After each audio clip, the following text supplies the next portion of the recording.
Come on, stand up. Officer, I can't. I'm paralyzed. No, stand up. Let me see you stand. I can't use my legs. I'm telling you, I'm paralyzed. Quit refusing. Stand up now. I'm not refusing. Stand. All right, let's go. The officer kept ordering the man to stand up over and over, like volume would change physics. The man stayed seated in his wheelchair outside his own house, calm, steady, explaining he couldn't do it because he was paralyzed. The officer didn't accept that. He treated the inability to stand like refusal. And the second neighbors realized what was happening, phones came up fast. Where are you watching from? Drop your city or state in the comments. And if you follow stories where cameras, procedure, and basic common sense force accountability, hit like and subscribe, because this situation went sideways for one reason. The officer wouldn't listen. Here's how it started. A welfare call came in about a person outside a residence who might be intoxicated or unresponsive. Dispatch sent an officer to check it out. When Officer Tyler Kessler arrived, he saw Darnell Price in a wheelchair near the front of the home. Darnell wasn't in the street. He wasn't approaching anyone. He was simply outside, with a bag beside him on the property. Kessler approached and began issuing instructions instead of slowing down and asking basic questions. He told Darnell to stand. Darnell responded calmly and explained he couldn't. He told the officer he was paralyzed and couldn't move his legs. Kessler repeated the same instruction anyway. He treated Darnell not standing as non-compliance. Darnell repeated the explanation again, that he couldn't stand and couldn't use his legs. The interaction drew attention fast because it didn't match what people expect from a welfare check. Neighbors started coming outside. At least 2 people began recording from nearby because they heard the officer insisting a wheelchair user stand up and saw Darnell staying calm while trying to explain. Kessler kept the focus on commands. Darnell kept the focus on facts. The gap between those two things is where the tension grew. After multiple failed attempts to get Darnell to stand, Kessler moved closer and grabbed him. He tried to pull Darnell out of the wheelchair. Darnell's body dropped when the officer tried to force him up because his legs couldn't support him. The chair shifted. Darnell ended up on the ground. The witnesses reacted immediately, and the phone stayed locked on the scene. Kessler then moved to restrain Darnell on the ground, treating the situation like it had turned into resistance, instead of recognizing it as a medical reality he'd just ignored. Kessler put Darnell in handcuffs while Darnell was still on the ground. The wheelchair was a few feet away. The porch ramp was right there. The house was right there. Nothing about the scene suggested Darnell had been trying to run, reach for something, or get away. It looked like what it was, a man who had been pulled out of his chair and couldn't catch himself. Darnell kept talking, and he kept it consistent. He repeated that he was paralyzed and could not stand. He said he couldn't move his legs. He didn't switch into insults. He didn't start yelling at the crowd. He stayed focused on one thing, explaining the physical limitation that the officer was refusing to accept. Kessler stayed locked on commands. He continued ordering Darnell to stand up. He treated the inability to do it as disobedience. At that point, it didn't matter how many times Darnell explained it, because the officer had already framed the situation as refusal, and everything after that got interpreted through that lens. The neighbors kept recording, and that mattered because the moment had turned from uncomfortable to serious. People didn't just film Darnell. They filmed the wheelchair. They filmed how close the chair was to him. They filmed the ramp and the front of the home to show he wasn't out wandering. They filmed the officer repeating the stand-up commands while Darnell was restrained on the ground. You could hear some of the witnesses speaking while filming, calling out that Darnell had already explained he was paralyzed before the officer touched him. They weren't trying to argue legal terms. They were doing something simpler, making sure the timeline was captured clearly on audio. Kessler noticed he was being filmed. His attention split. Part of him stayed focused on Darnell. Part of him shifted to crowd control. He told people to back up. He told them to stop getting involved. He tried to regain control of the scene through the crowd, even though the crowd wasn't touching anything. They were just recording and talking. Darnell stayed on the ground in cuffs, still repeating that he couldn't stand and couldn't use his legs. The more he repeated it, the more obvious it became that this wasn't a person changing his story. It was the same explanation every time. At this point, the original purpose of the call mattered. Dispatch had sent police for a welfare check. That means, is this person okay? Should have been the main question from the start. Instead, the officer turned it into, will this person obey? And now the consequences were sitting in the middle of the street for everyone to see. Then paramedics arrived. They pulled up because the call involved a welfare concern, and now there was a person on the ground after physical handling. They didn't show up with the same command approach. They came in with assessment mode. One paramedic moved to Darnell first. They checked his responsiveness and condition. They asked basic questions about what happened and what he could feel and move. They looked at the wheelchair and how Darnell was positioned, and it immediately framed the situation as medical, not disciplinary. Darnell explained again that he was paralyzed. He explained he couldn't move his legs. He explained he couldn't stand. The difference this time was that the listener wasn't trying to turn it into a compliance test. The listener was evaluating it as a medical fact. The paramedics checked him. They looked for injuries from the fall. They assessed whether he needed transport or further care. They confirmed directly and clearly that Darnell had a mobility impairment and could not walk. They also made it clear it wasn't a new claim made under pressure. It was documented. He wasn't improvising. This wasn't a maybe.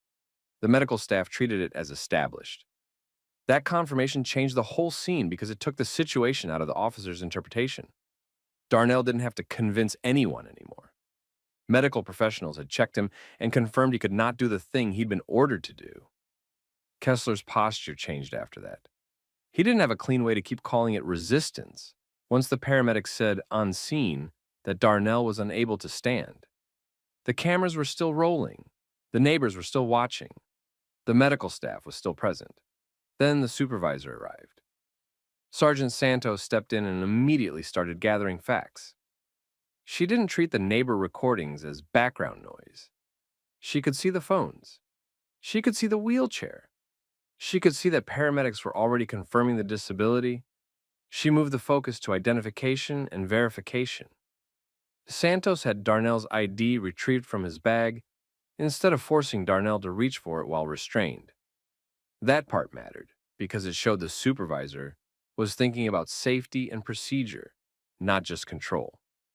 She confirmed who he was and that he lived there. With the paramedics confirming the disability and the supervisor verifying identity and residence, there was no justification left for keeping him cuffed. The handcuffs came off. Paramedics and/or the supervisor helped get Darnell back into his wheelchair safely. Darnell stayed calm through that process too. No victory speech, no screaming match. Just the basic outcome he'd been trying to reach the whole time, being treated like a person with a disability, not a suspect. And the witnesses kept recording until that point, because they understood something important. The ending matters as much as the middle. It shows whether the system corrected itself or tried to cover. When Sergeant Maribel Santos arrived, she didn't walk up like she was joining a confrontation. She walked up like she was joining an incident that needed to be documented correctly. She took a quick look at the layout first. Darnell in his wheelchair again, paramedics still there, Officer Kessler nearby, neighbors filming from different angles, the front of the house and the ramp clearly visible. That matters because the location told a basic truth. This wasn't someone stopped in public. This was a resident outside his own home. Santos started by getting a clean version of the call. Welfare check. Possibly intoxicated or unresponsive person. She then checked what had actually happened since arrival. She asked what commands were given. She asked what Darnell said in response. She asked what the paramedics confirmed. The paramedics explained what they found. Mobility impairment. Darnell could not stand or walk. Documented. They told her there was no medical basis to treat him as someone refusing to stand. He physically couldn't. Santos then focused on identification and residence. She didn't have Darnell dig for his ID while stressed. She had it retrieved from his bag. She checked it. She confirmed the address matched. She confirmed he lived there. At that point, the whole reason for the scene changed. The welfare concern was resolved. The medical question was addressed. The identity question was addressed. The only thing left was the fact that the response had escalated into force and restraints. Santos separated Kessler from Darnell and the crowd for a minute. Not for a dramatic lecture, for control and clarity. She spoke to him away from the immediate pressure of witnesses and phones. Kessler had to explain why he kept ordering a wheelchair user to stand after being told multiple times that the person was paralyzed. He had to explain why he tried to pull Darnell out of the chair. He had to explain why the situation ended with cuffs. And there was no clean answer that made it look reasonable, because the basic information had been available the whole time. Darnell had said it repeatedly. The wheelchair was obvious. The neighbors had recorded the sequence. Then paramedics confirmed it. Santos then did what supervisors do when they realize an incident is going to be reviewed later. She controlled what got documented in the moment. She made sure the welfare check was recorded as a welfare check. She made sure the medical confirmation was included. She made sure the removal of handcuffs and the reason for removing them were clear. She made sure Darnell's impairment was noted as documented, not claimed. She also addressed the witnesses without trying to intimidate them. She didn't demand phones. She didn't threaten arrests for recording. She kept it practical. Distance, safety, keep the walkway clear. The crowd stayed where they were. The cameras stayed up. Darnell stayed calm through all of it. He wasn't performing for the crowd. He wasn't trying to escalate back. He just kept repeating what mattered when asked. He was disabled. He couldn't stand. And he'd said that before the officer tried to force him out of his chair. Before Santos cleared the scene, she checked if Darnell needed any follow-up medical attention. The paramedics confirmed he was okay to remain home unless symptoms changed.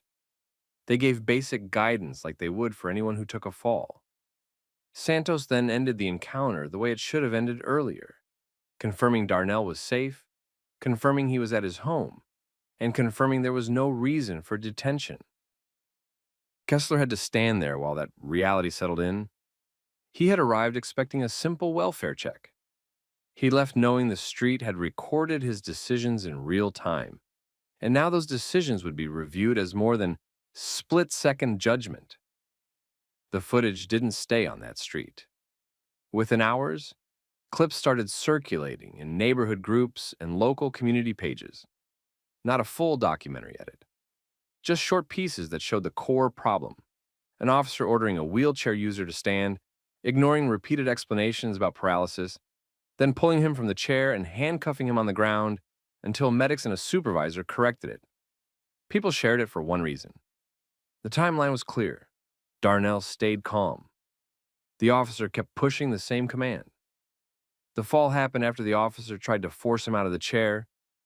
The cuffs happened after that. The correction only happened after paramedics confirmed the disability and a supervisor verified ID and residence. That sequence mattered because it took away the usual argument that we don't know what happened before the camera started. In this case, multiple phones started early, and different angles caught different parts of it. By the next day, it wasn't just neighbors talking. It was local attention. Disability advocates picked it up because it wasn't a rare situation. A welfare call, a disability, and an officer treating can't as won't. Civil rights voices picked it up because the escalation wasn't about safety. It was about control and assumptions. People with visible disabilities shared similar stories in the comments. The same theme every time. Someone in authority refuses to accept a limitation and turns it into attitude. Darnell didn't go online trying to be famous. He didn't need to. The video did what it always does. Forced a response. The department couldn't just ignore it because it wasn't a rumor. It was on camera and paramedics were part of the story. That meant there were official medical responders who had already contradicted the resistance framing on scene. The department opened an internal review. That usually means pulling body camera footage, radio traffic, dispatch notes, and supervisor reports. It also means collecting any use of force documentation and checking what the officer wrote compared to what the footage shows. And this is where departments either get defensive or get honest. In this case, they acknowledged the situation escalated unnecessarily. They didn't have much choice. A wheelchair user with a documented mobility impairment can't refuse to stand the way an able-bodied person can.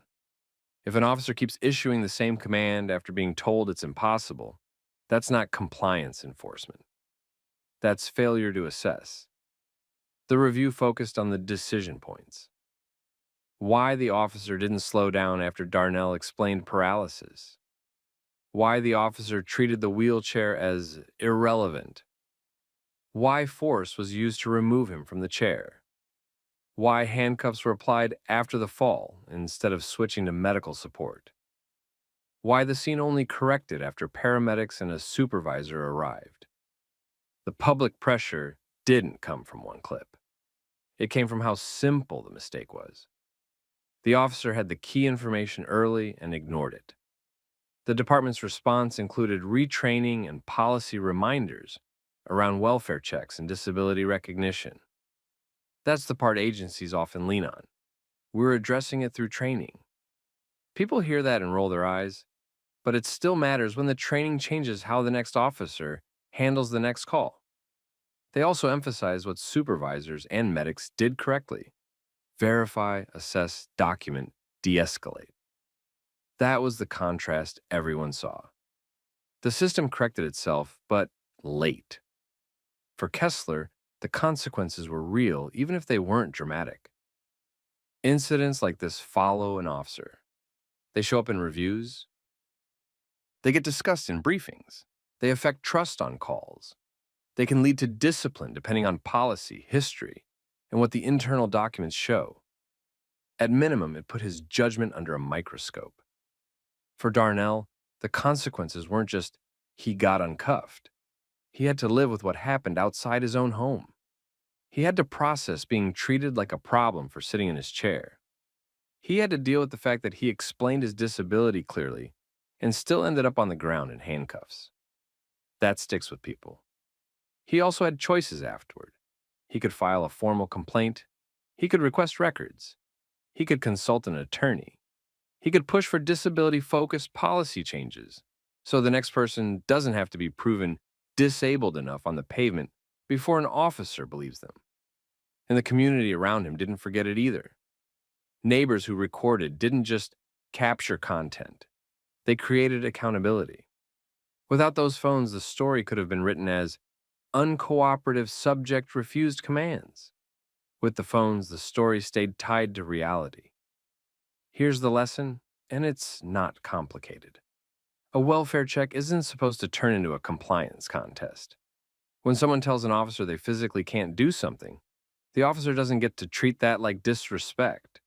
The job is to assess, verify, get medical help if needed, not force a demonstration. So let me ask you, if you were one of the neighbors watching this from your porch, would you have recorded? Would you have spoken up? Or would you have stayed quiet and hoped someone else did it? Drop your thoughts in the comments. And if you want more stories where everyday situations turn into accountability moments because someone hit record and someone demanded facts, make sure you like, subscribe, and turn on notifications. You passed places to stop. Why didn't you stop back there? Because it was dark. I was trying to stop where it was safer. I gave you lawful commands. And I followed them. From the start, but you put a gun on me over a seatbelt stop before you knew it.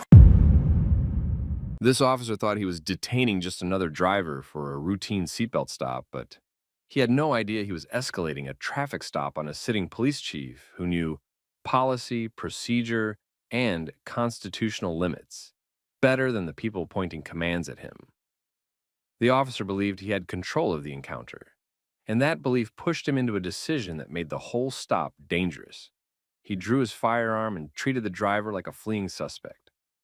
The moment the officers realized who was behind the wheel, the power dynamic shifted, and it shifted fast, because suddenly this was no longer a small stop that could be explained away with a few vague words. Where are you watching from today? What city and state, or what country? Put it in the comments. And if you like stories where calm discipline and documentation beat intimidation, hit like and subscribe, because this one shows exactly how a simple stop can become a lawsuit when officers lose their judgment. Here's how it started. It was early morning in Jacksonville, Florida, at a time when the roads were mostly clear and the lighting was uneven depending on the block. Chief Darnell Hayes was driving to work in his own vehicle, and he was already mentally in work mode because he was on duty and heading in to start his day. He was not looking for attention, and he was not trying to make a point. He was simply driving the way thousands of people do every morning. Officer Mason Klein was working patrol and watching traffic. He decided to stop Hayes for what he believed was a seatbelt violation. That kind of stop is normally routine, and most officers handle it with a quick approach, a brief conversation, and a warning or citation. Nothing about a seatbelt stop requires a high-intensity response, unless something else happens to justify it. Klein activated his lights behind Hayes. Hayes noticed the patrol car and made a decision that many people make for safety, especially people who have spent years responding to roadside incidents. He did not stop immediately in the first dark or awkward spot he saw. He continued driving for a short distance so he could pull over in an area that felt safer, more visible, and less isolated. He did not accelerate away, and he did not weave or attempt to lose the patrol car. He simply kept moving long enough to reach a location where he believed the stop could happen without putting him in unnecessary danger. Klein did not treat that choice as a safety decision. Klein treated it as a refusal to comply, and that interpretation changed the entire stop. Instead of approaching as if this was a minor traffic issue, he approached as if he was dealing with a driver who was trying to evade police. He positioned his vehicle in a way that signaled escalation and urgency, and he exited his patrol car with a posture and pace that matched a felony-style stop, not a seatbelt warning. When Klein reached Hayes' vehicle, he drew his firearm. That action immediately raised the stakes for everyone involved, because the encounter was no longer a conversation. From that point on, Hayes had to manage the situation as if one misunderstanding could lead to someone making a catastrophic decision. Hayes kept his hands visible and did not make any sudden movements. He followed instructions carefully and spoke in a measured way because he understood that an officer who had already pulled a gun was operating on fear and assumptions, not on clear evidence. Hayes explained why he did not stop instantly and said he had continued driving briefly because he wanted to pull over in a place he considered safe. He also made it clear that he was on duty and heading to work. He was not arguing about authority, and he was not trying to debate on the roadside. He was trying to bring the encounter back to reality and reduce the danger.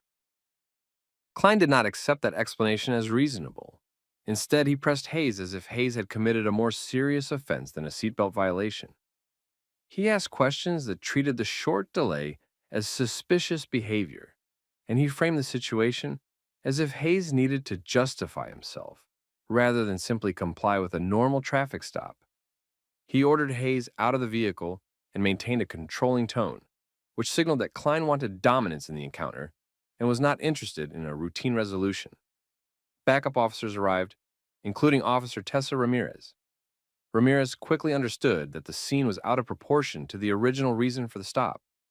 She observed Hayes' behavior and could see that he was not acting aggressively, not acting erratically, and not presenting himself like someone who was about to attack anyone.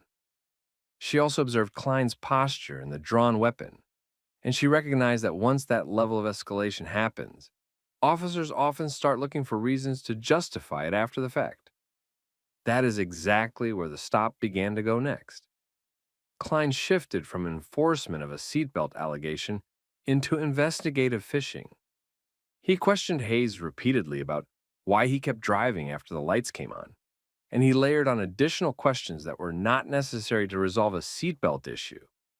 He pushed the encounter toward a vehicle search by probing for anything that might allow him to claim suspicion of something else. He asked about what was inside the car and tried to move the interaction toward consent, because consent searches are an easy way for officers to expand a stop, even when they do not have probable cause. Hayes did not give consent. Hayes refused in a controlled and professional way, and he did it without raising his voice or giving Klein an emotional reaction. He understood what consent meant, and he understood how stops like this get reframed later in reports.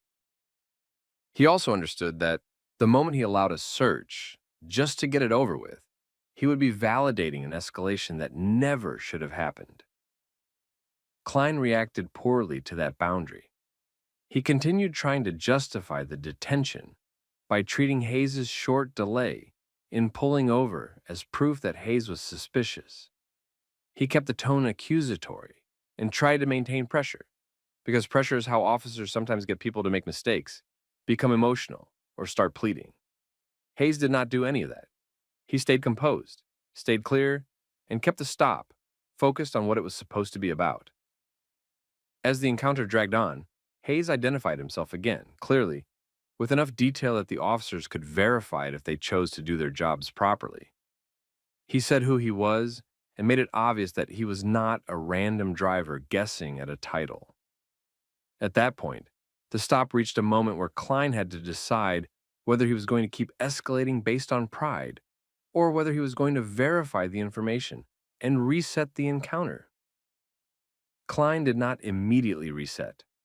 He acted skeptical, which mattered because it revealed how committed he was to the story he had already built in his head. Instead of backing down and treating the situation like a seatbelt stop, he continued holding Hayes in an elevated posture, while he sought verification through normal law enforcement channels. The process to confirm Hayes' identity began through communications and dispatch checks, because that is how officers confirm credentials and identities when they claim they are unsure. While that verification process was happening, the atmosphere shifted in a subtle but real way. Ramirez became more cautious in her tone and body language because she could sense that Klein might have made a serious mistake. Klein's posture also changed, because a drawn weapon and a high-intensity detention look very different when the person detained turns out to be a senior law enforcement official who understands the law and will not let the incident disappear quietly. By that point, Hayes was no longer just trying to get through a stressful stop safely. He was watching how officers behaved when they thought nobody important was looking, and the officers were about to learn that this stop was not going to be forgotten or buried, because the driver had the knowledge and the position to force accountability. The confirmation came back the way confirmations always come back, when someone tells the truth and the system finally checks. The name matched. The position matched. The officers on scene suddenly had a new problem, because the stop they had been running like a possible fleeing suspect situation now had a clear identity attached to it. Chief Darnell Hayes. You could tell the change wasn't philosophical. It was survival. The tone softened because it had to. The posture changed because it had to. This was no longer a random driver they could pressure, lecture, or casually search. This was a senior law enforcement official who understood every step they had taken and could explain in plain language why several of those steps didn't make legal sense. Officer Klein tried to recover control without admitting he lost it. He shifted his focus back toward the original justification, the alleged seatbelt violation, as if the last several minutes had been an overreaction that didn't count. He also tried to reframe the escalation as standard safety procedure. He kept returning to the same point. Hayes didn't stop immediately when the lights came on. and that made Klein believe something was wrong. Hayes didn't let that excuse stand unchallenged, but he also didn't turn it into a shouting contest. He explained the decision the way an experienced supervisor explains a decision. He continued driving briefly because he wanted a safe location, and he stopped as soon as he reached one. He made it clear he was not attempting to evade, and he made it clear that his behavior during the stop had been calm and compliant from the start. That put Klein in a corner because the facts didn't support the story Klein wanted.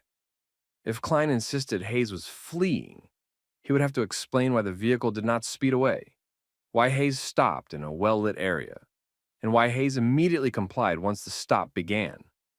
If Klein insisted the drawn firearm and the high-intensity commands were appropriate, he would have to explain what specific threat indicators existed beyond the short distance Hayes drove before stopping. That is the kind of explanation that sounds weak on body camera and even worse in a report, because it turns into broad statements like, "I feared for my safety," with nothing concrete under it. So Klein went to the next move officers use when they need to justify time and intensity. He tried to find something else. He started pressing again toward the vehicle. The questions weren't framed as questions anymore. They were framed as an attempt to create a reason. He tried to angle toward a search, or at least toward a look inside, because the easiest way to make an over-escalated stop seem worth it is to claim you found something. Hayes refused again, clearly and professionally. He did not argue about whether Klein could search. He simply did not give permission. He kept the stop inside its legal limits. He held that line calmly, which made the contrast obvious. One side was trying to expand the stop without a solid basis, and the other side was refusing to be bullied into waiving rights. That refusal forced another shift. Officer Ramirez and the other responding officers started acting like they wanted the stop to end. They weren't laughing. They weren't relaxed. They were watching Klein choose between doubling down or cutting losses. This is where pride usually decides what happens next. Pride keeps stops going. Pride creates arrests that don't hold up. Pride turns a citation into handcuffs. Klein tried to keep a firm face, but the momentum was gone. The accusations got smaller. The language got less intense. The earlier fleeing suspect posture didn't match the reality in front of them anymore, especially now that Hayes' identity had been confirmed. At this point, Klein could not credibly claim he was dealing with an unknown threat, because the driver had been identified and had been composed the entire time. A field supervisor arrived, Sergeant Paul Denton. Denton didn't roll up confused about what to do. He rolled up doing damage control. The first thing he did was orient himself to the facts, why the stop started, why the stop escalated, and what the officers had in writing and on camera. Then he focused on the outcome, because supervisors think in outcomes. A supervisor knows what a messy stop turns into later. Complaints, internal reviews, lawyers, headlines. Denton addressed Hayes with a more controlled tone. He treated him like a professional, which was a noticeable change compared to how the stop began. Denton also steered the conversation away from dramatic claims and back toward the only thing that still made sense on paper, the seatbelt allegation.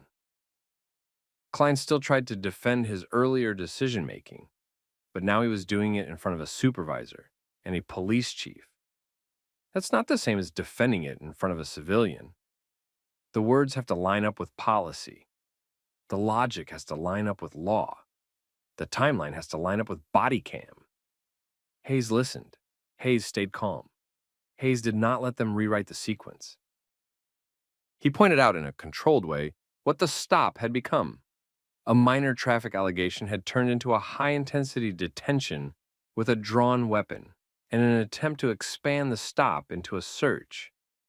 He also made it clear that he only drove a short distance to a safer location and that he had communicated that from the beginning. Denton understood the core issue right away.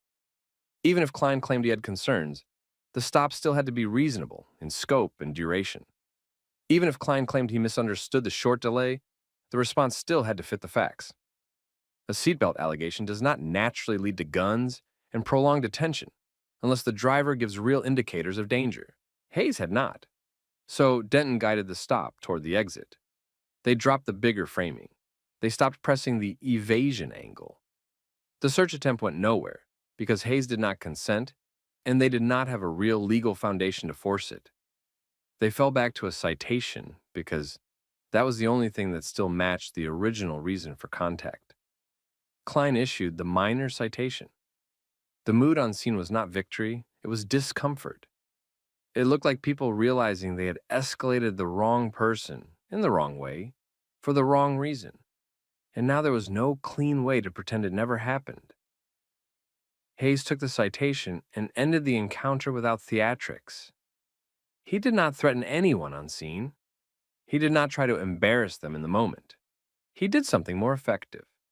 He made it clear, through his composure and his precision, that he understood exactly where the stop went wrong, and that the next steps would happen through oversight channels, not roadside arguments. He left and continued to work. And the officers stayed behind with the footage, the radio logs, and the realization that this stop had already become a record. After Hayes got to work, he didn't treat the stop like an awkward story to laugh off. He treated it like a serious incident that could have gone badly for any regular person, and the only reason it didn't go worse was because he stayed controlled and understood exactly how to keep the stop inside legal lines. He also understood something else. If he didn't document it properly, the narrative would get written without him. So he started doing what experienced law enforcement leaders do when they need the truth preserved. He created a clean timeline while the details were fresh.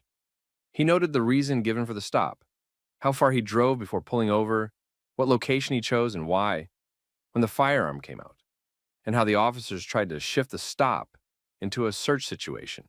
He didn't write it like a rant. He wrote it like a report. Then he went through the channels that matter. He requested the body camera footage. He requested the dash camera footage if it existed. He requested the CAD logs and radio traffic that showed how the stop was classified in real time, because that detail matters. A seatbelt stop logged as a routine traffic stop is one thing. A seatbelt stop that gets treated like an attempt to flee situation is another. The labels officers choose in the moment often tell you what was driving their decisions. Inside the department, word moved fast. Not because Hayes wanted drama, but because cops talk. Someone heard the name. Someone heard, "We stopped a chief." Someone heard, "Gun came out." People started connecting it to the usual pattern they had seen before. A small reason for contact, followed by a big reaction, followed by a quick attempt to make the paperwork match the reaction. Some people defended Klein immediately, because that's what happens when officers circle up. They leaned on the usual phrases. Officer safety, unknown risk. Driver didn't stop immediately. Anything could happen on a traffic stop. Those phrases are common because they're flexible. They can be used to explain almost any escalation after the fact. Other people didn't defend it because the facts were too ugly. They knew the difference between a driver actually trying to run and a driver rolling to a safe location. They knew what true threat indicators look like. They knew that pulling a gun on a compliant driver over a seatbelt allegation creates risk, not safety. They also knew that when the person detained is calm and experienced, the footage usually tells a story without needing a speech. Then the stop started leaking beyond the building. It didn't require a big media campaign. It didn't require a press conference. In situations like this, one clip or one description gets shared with a friend, then another, then it hits the group chats. And once the story is out, it spreads because people recognize the pattern, even if they don't recognize the names. The community reaction wasn't complicated. People weren't debating the seatbelt allegation. They were reacting to the escalation. They were reacting to the gun. They were reacting to the way a minor stop turned into a detention that felt like punishment. And a lot of people said the quiet part out loud. If it happened to a chief, it can happen to anyone. If the chief had been a regular civilian, the stop might have ended very differently. Hayes watched that reaction, but he didn't build his response around public outrage. He built it around proof. He focused on what could be verified: the original alleged violation, the time and distance between lights and pullover, the officer's commands, whether there were any real indicators of danger, and the attempt to search his vehicle without a solid basis. He kept coming back to reasonableness, because that's the standard that matters later when lawyers and reviewers get involved. The internal side moved the way internal systems usually move. There were discussions about policy and training. There were conversations about whether the stop met departmental standards. There were quiet check-ins about how to describe the event without making the department look reckless. There were also conversations that looked like protection, because departments often try to manage a problem instead of admitting it. Hayes didn't let the story become a misunderstanding. He acknowledged the basic reality that officers sometimes make fast decisions. He did not accept that fast decisions automatically become justified decisions. He knew the difference between a reasonable caution and an unreasonable escalation, and he knew the legal risk created when officers treat a driver like a suspect without evidence. Weeks passed and the situation didn't disappear. The footage existed. The logs existed. The citation existed. The sequence existed. Even if people tried to smooth it over, those records don't care about smoothing. They show what happened. And during that time, Hayes also saw something that likely hardened his position: the way the officers and the system tried to minimize it. Not always with lies, but with soft language, with framing, with excuses that avoided the core question, which was simple. What justified drawing a firearm and detaining a compliant driver over a seatbelt allegation and a short, safety-based delay in pulling over? That question didn't go away, because it didn't have a good answer. By the time months had passed, Hayes wasn't looking at the stop as an isolated moment anymore. He was looking at it as unconstitutional overreach, and he was looking at it through the lens of race and pattern, because he understood what many black drivers have experienced for years: minor reasons turning into major escalations when assumptions take over. That's when the legal path became unavoidable. Hayes filed a lawsuit seeking $200,000, arguing the stop involved racial profiling and unconstitutional policing, and that the escalation went far beyond what was reasonable for the alleged seatbelt violation. The lawsuit didn't exist because he was angry about a ticket. It existed because the stop showed how quickly an officer could manufacture a dangerous situation out of nothing. And once the lawsuit was filed, the story entered a new phase. Now it wasn't just community talk. Now it was attorneys, records requests, depositions, and policy reviews. Now the officers' decisions would get measured against law, not just against their own explanations. Once Hayes filed the $200,000 lawsuit, the stop stopped being a bad moment and became a legal problem with a paper trail. That matters because courts don't care how confident an officer sounded on scene. They care what facts existed to justify the escalation. The lawsuit focused on a simple chain of decisions. It started with a minor allegation about a seatbelt. Then, the stop escalated into a high-intensity detention. A firearm came out. The officers treated Hayes like a fleeing suspect because he drove a short distance to pull over in a place he considered safe. Then they tried to stretch the stop further by pushing toward a vehicle search, even though they still didn't have real evidence that he was dangerous or involved in a crime. Hayes' legal argument was basically this: the officers turned a routine traffic contact into a constitutional violation, and they did it without a reasonable basis. He also argued it fit racial profiling because the assumptions and the intensity didn't match the behavior on camera, and the escalation happened before officers knew who he was. In other words, they treated him one way when he was just a black driver in the dark, and they treated him another way once they realized he had a title and authority. From the department side, the response followed the usual playbook. They leaned on officer safety. They leaned on, he didn't stop immediately. They leaned on the idea that traffic stops are unpredictable. That language shows up in a lot of cases because it can sound reasonable if you don't look closely. The problem is that unpredictable isn't a legal substitute for specific facts. A short delay to reach a well-lit area is not automatically evasion. An escalation has to be tied to what the officer can actually articulate, not what the officer guessed. Now, the officers had to defend their timeline. They had to explain why the stop went tactical over a seatbelt allegation. They had to explain why a gun was necessary. They had to explain why Hayes was handled as if he was a threat, even though his behavior stayed controlled and compliant.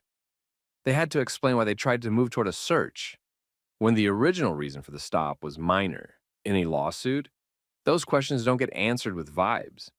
They get answered with body cam footage, radio logs, and written reports that can be compared line by line. That comparison is what makes these cases dangerous for departments. If the report reads like a serious criminal stop, but the video shows a calm driver trying to pull over safely, the report becomes a liability. If the officer's justification sounds vague on camera, that vagueness follows them into depositions. If supervisors arrived and immediately tried to shrink the story back down to just a citation, that also becomes part of the record, because it shows the department recognized the escalation wasn't defensible. The lawsuit also created pressure inside the city structure. City attorneys get involved because money is on the line. Risk managers get involved because repeated incidents become patterns. Leadership gets involved because the public doesn't separate one officer from the system when something like this happens. Even if a case settles quietly, it still forces review because the department doesn't want the same kind of stop happening again and turning into another payout. Behind closed doors, the conversation usually turns practical and blunt. They look at policy, they look at training, they look at how officers interpret a driver continuing to a safe location. They look at when a weapon is drawn and what the minimum facts are supposed to be.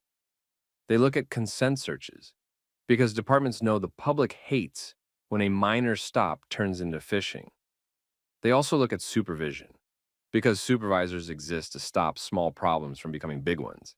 And this stop became big. For Hayes, the stop changed something personal too. He already understood these dynamics, but now he had lived it from the other side while carrying the title that should have insulated him. That's the part that hit people hardest. If a chief could be treated like that while calm and compliant, then the average person with no badge, no status, and no experience had even less protection in the moment. That reality became the lasting message of the story. This wasn't about a seatbelt. It was about how fast an officer can turn uncertainty into aggression, then try to justify it afterward. It was about how composure can keep you alive, but composure shouldn't be the price of basic rights. It was about the difference between lawful policing and control for the sake of control. And it was also about something uncomfortable. Respect changed once the officers knew who Hayes was. The same driver, same hands, same calm tone. The difference was the title. That contrast is what makes people call it profiling, because it suggests the first version of Hayes they responded to wasn't citizen, it was threat. So here's the question for you. If you were driving and you didn't feel safe pulling over immediately, would you keep going to a well-lit area, or would you stop the second you saw lights, even if the location felt risky? And if you've ever had a stop escalate over something small, what was the moment you realized it wasn't about the original reason anymore? Drop your thoughts in the comments. Share this story with someone who needs to hear it. And if you want more realistic story times where accountability actually lands, make sure you subscribe. Step outside. Right now, let's go. Who are you and why are you in my house? None of your business. Step You're outside. in my home with guns up. Show me a warrant. Marcus, you're making this worse for What's yourself. waking my kid up with guns in the hallway? Show the warrant or get Deep out of my breath over house. body. The officers were already inside the hallway when Malik Carter fully woke up. Flashlights hit the walls. A weapon light swept across family photos. Two pistols were up at chest level, like they expected a fight. Malik stood there in his boxers with his hands visible, trying to angle his body so his child stayed behind him and out of the line of sight. The lead officer kept barking for Malik to step outside immediately, like the house belonged to the department, for the next 5 minutes. Malik didn't move fast. He moved careful. He kept his voice steady. He asked who they were and why they were in his home. That question irritated them. You could hear it in their tone. They wanted obedience, not a conversation. Before we go further, drop where you're watching from, country or state. And if you watch these stories for the real-world chess match, recording, accountability, people refusing to be bullied, hit like and subscribe. A lot of folks never see how fast a mistake turns into intimidation until it's on camera. Now, here's how it started, because the sequence matters. Malik and Tiana Carter had a routine every night. Doors checked, locks turned, alarm set, cameras running. Not a big dramatic security setup, just basic protection. They had a kid in the house, and they lived in a place where people loved to say it was safe. But Malik didn't confuse quiet with immune. That night was normal. They went to bed, no visitors, no late calls, no chaos.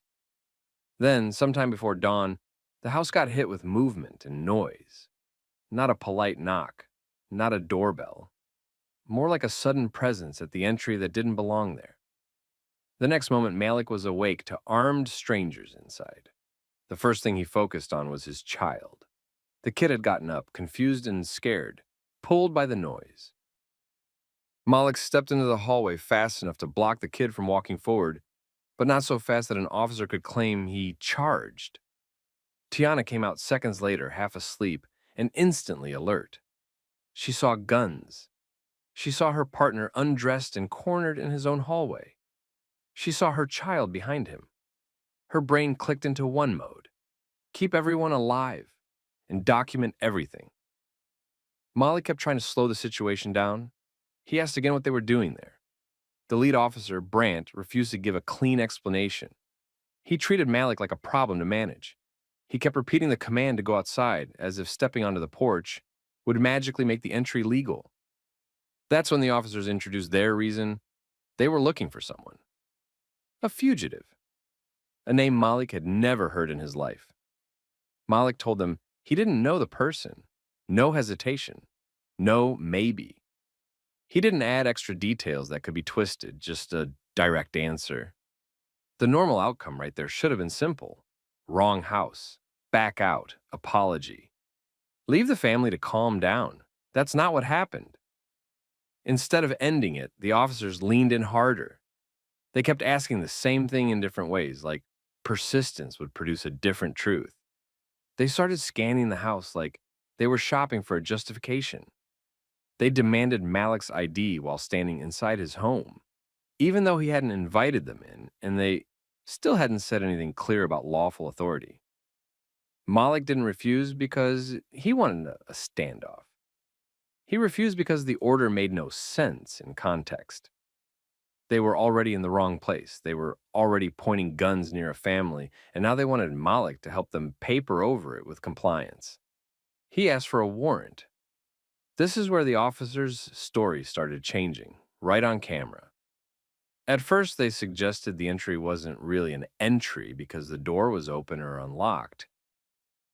That's a convenient explanation because it frames the homeowner as careless and the officers as reactive, not invasive.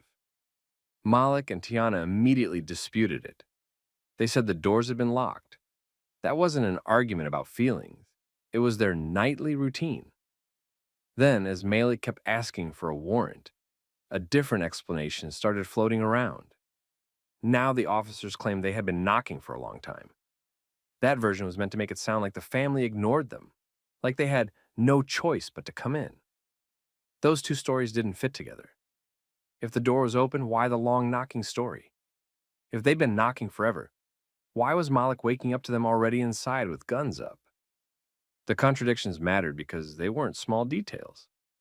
They were the difference between a lawful contact and a serious violation.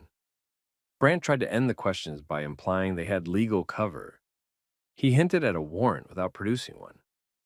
He said it in that confident way some officers do, like the word itself should stop the conversation. Malik didn't let it.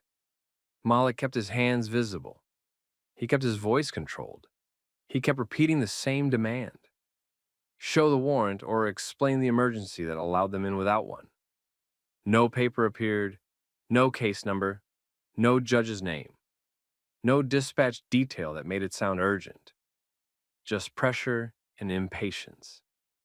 Tiana stayed near enough to keep her child close, but she also positioned her phone so it captured the officers' faces and voices.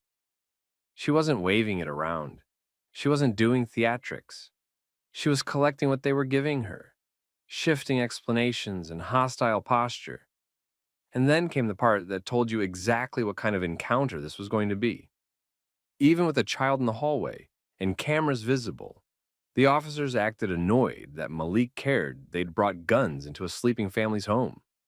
They minimized it. They treated his concern like an inconvenience. That's not a, we made a mistake. That's a, how dare you challenge us? Malik didn't take the bait. He didn't yell. He didn't threaten. He did the one thing that tends to make bad behavior unravel. He kept demanding specifics, names, reason, authority, warrant. The officers realized they weren't getting easy compliance. They also realized the footage was building a timeline they couldn't control. So they started looking for leverage, something unrelated they could use to flip the dynamic, something that would make Malik stop focusing on the entry and start worrying about consequences. That pivot began when one of them noticed something in the kitchen area and decided to change the topic. One of the officers shifted his stance and let his flashlight drift past Malik's shoulder down the hall toward the kitchen. That's when the mission changed. Not officially, not out loud. You could just see it in how they started talking. They'd come in claiming they were looking for a fugitive. Malik already told them he didn't know the name. That should have ended the contact. Instead, the officers started acting like he'd spotted a new problem that could justify everything they'd already done. Malik kept repeating the same core point. They were inside his home. They hadn't shown a warrant, and they hadn't explained any emergency. He wanted a supervisor. He wanted documentation. He wanted them out. Brandt didn't answer cleanly. He kept steering back to control. He kept pushing Malik to step outside. It wasn't about safety anymore. It was about getting Malik off his own property line. So the story became, we talked outside instead of, we entered your home. Tiana clocked it too. She didn't argue just to argue. She focused on capturing the parts that couldn't be walked back later. The lack of identification, the lack of warrant, the shifting reasons for entry. She also kept her child close and out of the hallway traffic because these officers were moving like the house was theirs to pace through. Then Brandt tried a different pressure point. He claimed there was marijuana visible in the kitchen. And right away you could tell what that was, a pivot, a bargaining chip. Something to make Malik stop asking about the door and start defending himself. Malik didn't take the bait. He didn't start explaining what was or wasn't in his kitchen. He didn't start confessing to anything. He brought it back to the entry. He wanted the warrant. He wanted the legal basis. He wanted to know why they were pointing weapons inside a family home over a person Malik didn't know. Brandt didn't like that Malik wasn't scared of side quests. So he escalated the tone. He demanded identification again, this time with more edge, like refusing was a crime by itself. Malik didn't need to shout to make the point. He made it plain. Officers don't get to walk into a house without a warrant and then demand papers like the homeowner is crossing a border. At that moment, the officers started stacking contradictions faster. One officer kept leaning on the door was open idea. Another kept implying they'd been knocking forever. Brandt hovered between both stories, depending on what sounded more convincing in the moment. None of them matched the reality that the Carters were asleep and woke up to guns already inside. That mismatch mattered, because Malik was recording the timeline with his words. while Tiana recorded the scene with her camera. Every time the officers changed the explanation, it made the earlier statement look like a lie. Brandt tried to force the conversation into a different lane again. He acted like Malik's questions were the real problem. He treated Malik's calm demand for a warrant like disrespect. He talked down to him. The energy was clear. Comply first, ask questions later. Malik refused that order. He kept his voice even, but he didn't soften the boundary. He told them again that they were being recorded and this would have consequences. He didn't say it like a threat. He said it like a fact. That's when the officers' attitude got nastier. They started mocking the situation.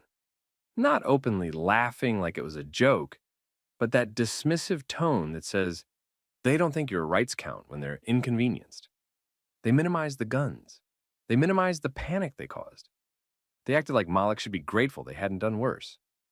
Tiana's patience snapped internally, but she stayed controlled. She kept her phone steady.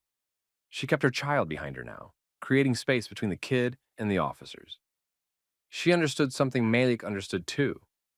If they could intimidate the parents into emotional reactions, they could later describe that emotion as aggression. So Malik stayed boring, calm, precise, repeating the same demands. He asked for the warrant again. Brandt implied it existed again. Still nothing. No paper, no specific warrant detail, no clear statement of lawful entry. Just a constant push to get Malik outside and a new attempt to use the kitchen claim as leverage. And then Brandt made the pressure tactic uglier. He brought up Child Protective Services. Not because the child was harmed, not because they saw abuse, not because there was an emergency involving the kid. It came right after Malik wouldn't cooperate and right after the marijuana claim got ignored. It landed like a warning meant to scare parents into silence. That was the moment the encounter crossed from reckless to cruel. Because once an officer mentions CPS in a situation like this, the message is simple. Cooperate or we'll bring the system to your door again, in a different form. Tiana didn't crumble. She tightened up. She kept recording. Malik didn't lose control either.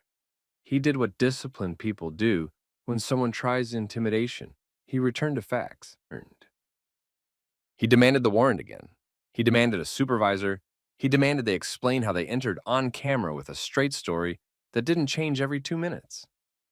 And you could see the officers realizing something uncomfortable. They weren't dealing with someone they could fluster into giving them an excuse. They were dealing with someone who understood that the only thing protecting the officers right now was confusion. And Malik wasn't confused. The moment the officers brought up Child Protective Services, Malik understood what they were doing. They weren't investigating an emergency involving his child. They weren't responding to a welfare call. They were using a family system that scares parents as a tool to get compliance after a shaky entry. That's why it landed when it did, right after Malik kept demanding proof of a warrant, and right after he refused to answer questions that didn't make sense. Malik stayed controlled, but his focus narrowed. He stopped entertaining side conversations and forced everything back to the one issue that mattered. The officers were inside his home, in the middle of the night, with guns out earlier, and they still hadn't shown any legal authority to be there. Brandt tried to keep momentum by repeating the same command to step outside. He framed it like a routine step, like Malik was being unreasonable for not doing it. Malik didn't move. He understood what stepping outside would do for them. If they got him onto the porch, the narrative becomes, we made contact outside, and the entry becomes easier to blur. Malik wasn't giving them that reset. Tiana stood near the hallway opening, close enough to keep their child behind her and close enough to capture the officers clearly on her phone. She wasn't trying to perform. She was doing what a lot of people regret not doing later, documenting exactly who said what and when they said it. Malik asked for badge numbers and names. He asked for a supervisor. Then he asked for the warrant again. Brandt answered with the same vague confidence. He kept speaking like the warrant existed, like it was already settled, like Malik should accept it without seeing it. Malik didn't accept it. He asked for something specific: the warrant itself, the reason for it, and the details that would make it verifiable. Brandt didn't produce a document. He didn't give a warrant number. He didn't identify a judge. He didn't provide a case reference. He didn't pull up anything official that could be checked. He just kept talking around it. The longer he avoided specifics, the more the situation looked like exactly what Malik feared: an unlawful entry being patched up with authority language. Then, the officers started stepping on each other's stories in real time.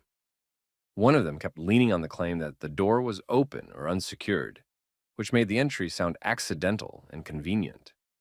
Another leaned on the claim that they had been knocking for a long time, which made it sound like the family ignored police and forced their hand. Malik pointed out that those can't both be the clean explanation. If the door was open and that's why they entered, the long knocking story becomes irrelevant. If they were knocking for a long time, it doesn't match the family waking up to officers already inside with weapons and flashlights. The officers didn't resolve the contradiction. They tried to push past it. Brandt switched to a different tactic. He made Malik's refusal to comply the issue instead of their entry. He demanded Malik's identification again. He treated it like an order Malik had to follow, simply because police said it. Malik refused again, and he explained why in plain terms. He told them they were not going to flip this into him proving who he was, while they refused to prove why they were there. That's when the tone turned personal. Brandt started talking to Malik like Malik was the problem for insisting on his rights, like Malik was making it hard, like Malik should stop asking questions and just cooperate. The other officer backed him up with that same energy, pressure through irritation. They weren't calm professionals trying to correct a mistake. They were acting like Malik owed them a solution. Tiana stepped in and demanded the same information Malik demanded. Who are you? Why are you here? What gives you the right to be inside our home? Where's the warrant you keep mentioning? She didn't have to shout to make it sharp. The officers reacted like her asking those questions was disrespectful. That reaction was revealing, because questions aren't threats. Questions are what people ask when the other side won't explain themselves. Then came the part that made the footage feel especially disturbing.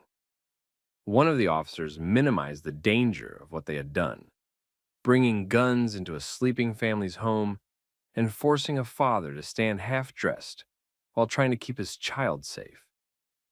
The attitude wasn't regretful, it was dismissive, like Malik should stop complaining and accept it as normal. That's the mask-off moment, because it shows they didn't see a family being terrified as a serious problem. They saw it as collateral. After that, Brandt circled back to the kitchen claim. Marijuana. Consequences.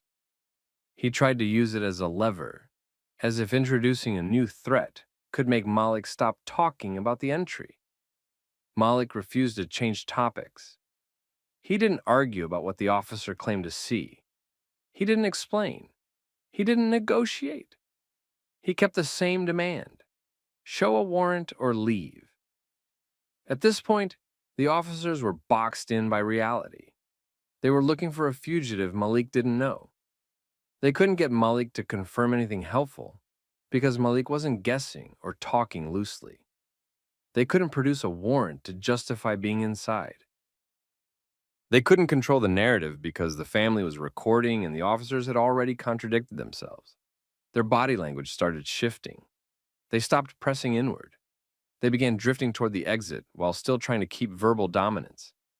They continued issuing commands, even as they backed away, trying to leave the impression that they were ending the encounter on their terms. Malik didn't follow them outside. He stayed in the doorway area, still keeping himself between the officers and his child. He made sure the record was clear while they were still in earshot. They entered without consent. They never showed a warrant. They gave conflicting explanations, and they escalated with unrelated threats, including child protective services. The officers left without presenting any valid warrant. No paper, no clear documentation, no accountability in the moment. Just a retreat and an attitude that suggested they expected the family to stay quiet because the alternative was trouble. And the Carters stood there in the aftermath with one harsh truth. The only reason nobody got hurt was because Malik stayed disciplined, while armed strangers tried to bully their way out of a mistake. After the officers left, Malik and Tiana didn't calm down. They went into problem-solving mode. They checked on their child first. The kid was shaken and kept asking if the police would come back. Malik kept it simple and reassuring. Then he and Tiana started preserving evidence before anything could be lost. Tiana saved every file immediately: the interior camera footage, exterior footage, and her phone recording. She backed it up. Malik wrote down a clean timeline while it was fresh. When they woke up, where officers were standing, when guns were visible, what the officers said about the door, when the warrant claim appeared, and when the conversation shifted to marijuana and child protective services. The next morning, Malik contacted the police department and asked for the incident number and the legal basis for the entry. He also asked directly about the warrant the officers claimed they had. The response he got wasn't a clear confirmation of any warrant. It was vague and evasive, which matched what happened in the house. That same day, the Carters contacted a civil rights attorney, Avery Ross. Ross didn't focus on anger. She focused on proof. She asked for the raw footage, not edited clips, and she told them not to debate the department or post anything impulsively. She wanted the story locked down with timestamps and documents. Ross then built the case around the simplest issue: authority and consistency. The officers were inside a private home during the night. The family said there was no consent. The officers implied a warrant but didn't show one. Their explanations for entry changed on camera. When Malik demanded legal justification, they introduced unrelated leverage: marijuana, then child protective services. Ross filed records requests for dispatch logs, call notes, body camera footage, reports, and any warrant tied to that address. The goal was to compare what the officers said on video versus what they wrote afterward. The Carters also spoke to neighbors. One neighbor confirmed hearing sudden commotion and police activity, but did not recall a long period of knocking or announcements. That mattered because it challenged the "we knocked forever" explanation. When the department finally gave a formal response, it leaned on general language about looking for a fugitive and implied they acted appropriately. Ross responded with specifics: what emergency justified entry, what facts connected the suspect to that house at that time, and why officers repeatedly referenced a warrant they couldn't produce. Once the footage began spreading, the department's tone changed. They moved from denial to damage control. They wanted meetings. They wanted to resolve it. The case ended the way these usually end when the video is bad and the paperwork is weak. The city negotiated. The Carters reached a settlement. The department did not frame it like an admission, but the payout and internal review spoke for themselves. There were also policy changes tied to the incident: tighter verification before home entry during fugitive searches, stronger supervisor involvement, and clearer identification and documentation requirements. The city wanted fewer lawsuits like this, and this one was too clear on video to ignore. For Malik and Tiana, the win wasn't going viral. It was forcing the system to deal with what happened instead of burying it. They upgraded security, kept copies of everything, and learned the hard lesson a lot of families learn. When authority shows up wrong, documentation is protection. So here's the question. If officers entered your home and then couldn't produce a warrant while their story kept changing, would you stay quiet? Or would you do what Malik did and keep forcing them to justify every step? Drop your thoughts in the comments. Share this with someone who thinks it can't happen to regular people, and subscribe for more stories where accountability actually lands. I said step down. Don't make this a thing. No, tell me why you're here first. You don't get to dictate how this goes. Step off the porch. You can't just show up at my home and start giving orders with no reason. Stop resisting. I'm not resisting. I'm standing on my porch. Terrence Holloway thought he was doing the most normal thing in the world, standing on his girlfriend's porch in Dayton at 3 a.m., finishing a cigarette, until 4 police officers rolled up and immediately started talking to him like he was trespassing. They ordered him to step off the porch. Terrence didn't yell or posture. He stayed planted and asked what law he had broken. He explained that he lived there and treated the porch like what it was, part of a home, not a street corner. He also made it clear he wasn't going to answer questions or move positions just because officers wanted control of the situation. That's the detail people miss when they reduce it to, he didn't comply. Terrence wasn't refusing a lawful command in the middle of a crime scene. He was refusing to let a vague demand become the new law. The officers didn't respond with a specific violation. They kept repeating the order to come down. They pushed for identification. Terrence refused to identify himself and kept pressing for an actual legal reason behind the contact. He asked for a supervisor early because he recognized where this kind of encounter usually goes when officers feel challenged. A doorbell camera recorded the whole thing from a wide angle. It captured the officer's approach, the short back and forth, and the moment the tone shifted from pressure to physical action. Instead of walking away or slowing down for supervision, the officers closed distance.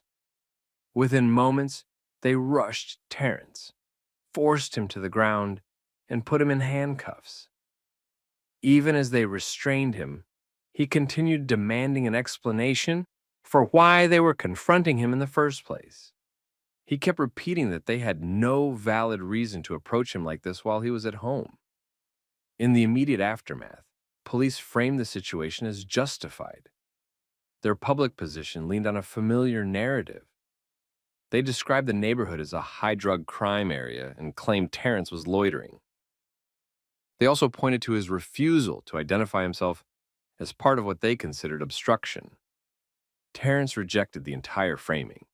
He said he wasn't loitering because he lived there. He said the officers created the conflict by trying to treat his porch like public space.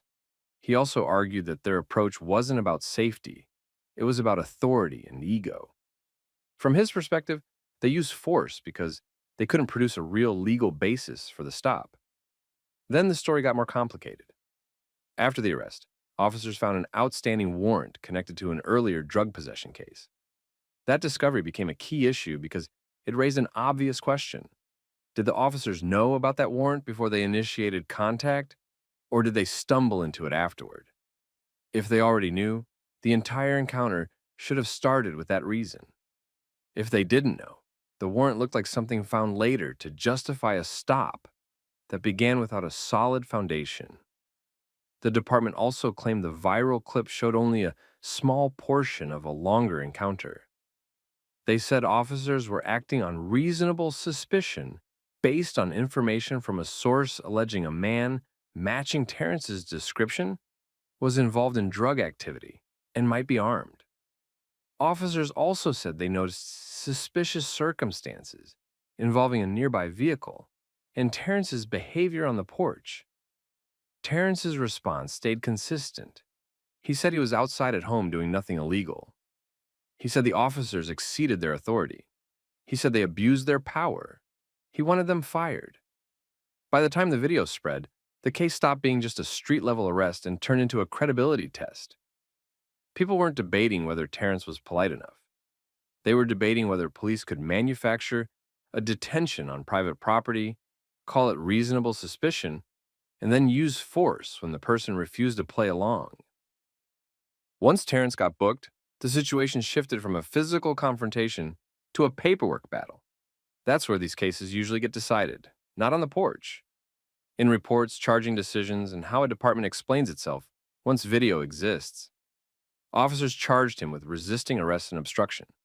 Those charges mattered because they're flexible. They don't require police to prove an original crime happened. They often depend on one idea. The person didn't cooperate with what officers claimed they were allowed to do. That framing only works if the officers can clearly explain what they were doing in the first place. The department's public defense leaned hard on context. They called the neighborhood a high-drug crime area. They described Terrence as loitering. They said the viral clip was only a portion of a longer encounter.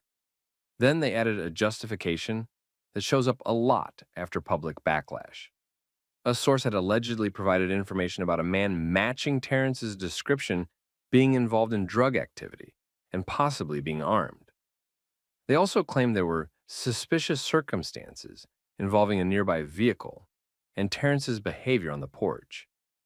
That's the official story in its cleanest form: area, tip, suspicion, refusal to identify, escalation. Terrence kept his response simple. He said he was at home. He said standing on a porch at a residence wasn't loitering. He said the officers came in looking for submission, not answers. He also said the force happened because they couldn't name a law he broke and didn't like being challenged. From his perspective, they exceeded their authority and abused power, and he wanted them fired. The video made that argument easier for him because it captured the start, not the middle, not the aftermath, the opening moments. If a department claims an encounter was longer and more complex, the first question becomes, why didn't the reason show up early and clearly before the takedown? Then the warrant details surfaced. After the arrest, police discovered an outstanding warrant tied to an earlier drug possession case. That discovery didn't automatically validate the porch contact. It created a timeline problem. A warrant can justify an arrest when officers know about it and act on it.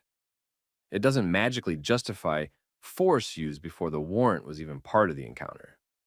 If the warrant was found only after Terrence was in custody, it couldn't explain why 4 officers ordered him off a porch in the first place.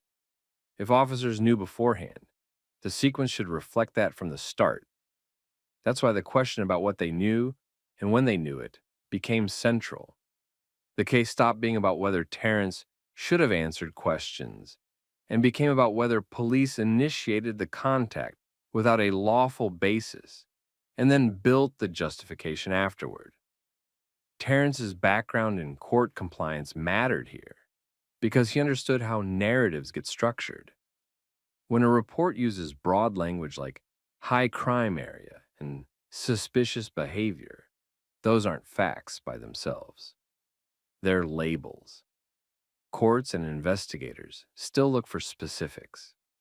What exactly did the officers observe? What exactly did they articulate? And what did they do before escalating to force? That's also where the supervisor request came back into focus. Terrence didn't ask for a supervisor as a stunt. He asked because supervisors create accountability in real time. They slow things down. They force officers to explain their basis instead of freelancing. In the footage, his request didn't change the officer's behavior. The escalation still happened fast. In the days after, the video circulated and the conversation widened. Some people took the department's side automatically, treating refusal to identify as the main issue. Others focused on the first principle. Police don't get to order someone off private property without a real reason, then punish them for not playing along. The department tried to keep control by insisting the clip lacked context. That strategy can work when there's no clear record of the beginning. It works less when the beginning is exactly what went viral. By the end of that initial week, Terrence wasn't just dealing with charges. He was dealing with the bigger fight, forcing the city to commit to one timeline, one justification, and one explanation that could survive review. Once Terrence got out and had a chance to breathe, he went straight into the mode he used at work, locked the timeline down, and forced everyone to commit to facts. That meant one thing first: getting the records before the story could be cleaned up by repetition. His side started requesting everything that would show what actually happened before the porch contact turned physical: dispatch logs, CAD entries, radio traffic, body camera footage from all 4 officers, and any notes tied to the alleged source information. The department had already leaned on that tip explanation in public. If they were going to hang their whole justification on it, it needed to exist in a form that could be examined, not just described. Terrence also pushed on a narrower question that sounded simple, but controlled the entire case. When did the officers learn about the warrant? A warrant isn't a vague suspicion, it's specific. It has identifiers. It has a time it was checked and confirmed. If the officers knew about it before the first command to step off the porch, the encounter should have started with that basis and the report should reflect it clearly. If they didn't know until after the arrest, then the warrant couldn't explain why they initiated contact or why they escalated that fast. That's where the department's explanation started to feel unstable because it leaned on two different justifications that don't always fit together cleanly.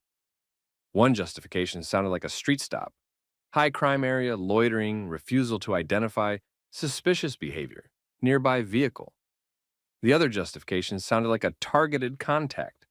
A source said a man matching his description might be involved in drug activity and could be armed. If it was a targeted contact, the key details should exist somewhere concrete: what was reported, when it was reported, how specific it was, and whether the officers could reasonably connect that information to Terrence, standing on a porch at a residence. If it was a general street stop, the explanation had to answer a different problem: why a man on private property became police business at all. Terrence's approach stayed consistent. He didn't try to win through emotion. He focused on making the department pick one narrative and defend it without hiding behind vague language. Resisting and obstruction charges also looked different once the video kept circulating.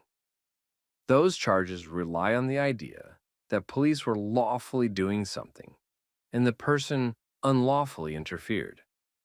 The moment the initial contact starts looking unjustified, the foundation for those charges starts getting shaky. That's why his legal strategy centered on the beginning, not the ending. The department, meanwhile, tried to recenter the conversation around cooperation. That's a common institutional reflex. It reframes the issue as behavior instead of authority.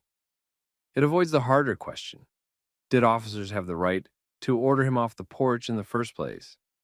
Terrence refused that framing. He kept pointing back to the same basic sequence.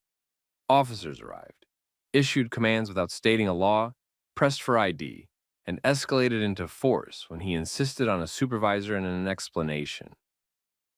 The case turned in a way that happens more often now than departments like to admit.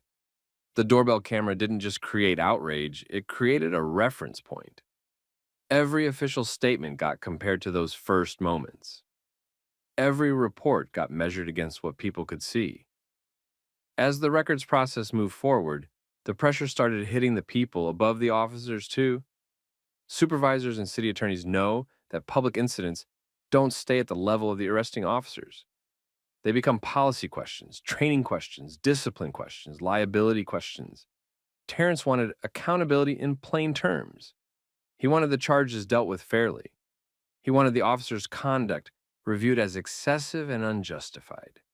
He wanted consequences that meant something, not a quiet counseling memo and a press line about how the public didn't see the whole thing. By this point, the mask-off moment wasn't a single sentence on the porch. It was the pattern after the fact. How quickly the story expanded once the video made the initial justification hard to defend. By the time the city realized the porch video wasn't going away, the strategy shifted. Early on, the department tried to frame the situation as routine policing in a rough area. That worked for people who always default to the badge. It didn't work for anyone watching the timeline closely. Terrence's side kept pressing for the same things over and over because those are the things that decide outcomes: what the officers claimed, what they wrote, what the dispatch and camera footage showed, and whether the stated reasons for contact matched the moment they chose to escalate. Once that pressure tightened, the case split into two tracks. One track was criminal: resisting arrest, obstruction. Both depended on police being lawfully engaged in the first place. If the initial contact looked unsupported, those charges didn't look strong. That's why the defense stayed centered on the beginning of the encounter, instead of arguing about the exact seconds on the ground. The other track was administrative and civil. That track cared about risk: city risk, department risk, supervisor risk. Video cases don't just threaten an officer's credibility. They threaten the department's ability to defend itself in every future case where that officer testifies. That's expensive. It's also why departments sometimes dig in hard at first, then quietly start looking for an exit. Terrence kept his public position straightforward. He said he was at home. He said the police had no valid reason to approach him the way they did. He said they used force because he wouldn't submit to questions without a legal basis. He demanded consequences. The department kept repeating its justification. Reasonable suspicion, source information, possible weapon, suspicious circumstances, and the neighborhood label. They also kept insisting the public saw only part of the encounter. That line became less useful every time someone replayed the start and asked the obvious question. If there was a lawful basis, why didn't it show up clearly before the physical rush? The warrant discovery stayed in the background like a trap for the department's narrative. If the warrant was known beforehand, it should have been front and center from the first moment. If it wasn't known beforehand, it couldn't justify the initial escalation. Either way, it didn't erase the core question. Did they have a lawful reason to order a man off his own porch and arrest him when he refused? That's where accountability usually comes from in real life. Not from a single dramatic hearing. From the moment a city attorney says the quiet part out loud, this is hard to defend in front of a jury. As the process moved forward, the most common outcome in cases like this is a layered resolution. The criminal charges don't end with a "we were wrong" press conference. They tend to shrink or disappear through court decisions, dismissals, or negotiated outcomes that avoid a trial. That prevents the officers from having to explain the porch decision under oath in a public forum. It also prevents the city from putting the video on repeat in front of a jury. At the same time, internal discipline often happens in a way departments prefer: limited public detail, administrative language, policy reminders, training requirements, and sometimes a more direct consequence for the officer who escalated fastest. The point isn't always to announce punishment. The point is to reduce future liability and show there was action. Terrence's long-term win wasn't just the legal outcome. It was control of the story. The footage made it difficult for the department to turn him into a caricature. He wasn't caught doing something criminal on camera. He was caught standing his ground on private property and demanding a reason. That matters because it changed how people around him responded. Some neighbors who normally stayed quiet spoke up once the video circulated. People who'd had their own late-night encounters recognized the pattern immediately. Vague suspicion, command voice, escalation when the person doesn't play the role expected. Even people who didn't like Terrence's refusal to identify still had to admit one thing: the officers acted like the porch belonged to them. Terrence also had to live with the reality that being right doesn't make the experience light. Getting rushed and arrested at a home leaves a mark. It shifts how you view routine police presence. It shifts how you move at night. It also makes you realize how fast you're free to go can turn into put your hands behind your back when an officer decides the interaction is about dominance.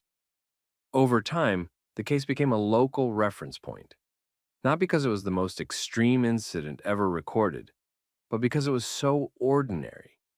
That's what made it scary. A porch, a cigarette.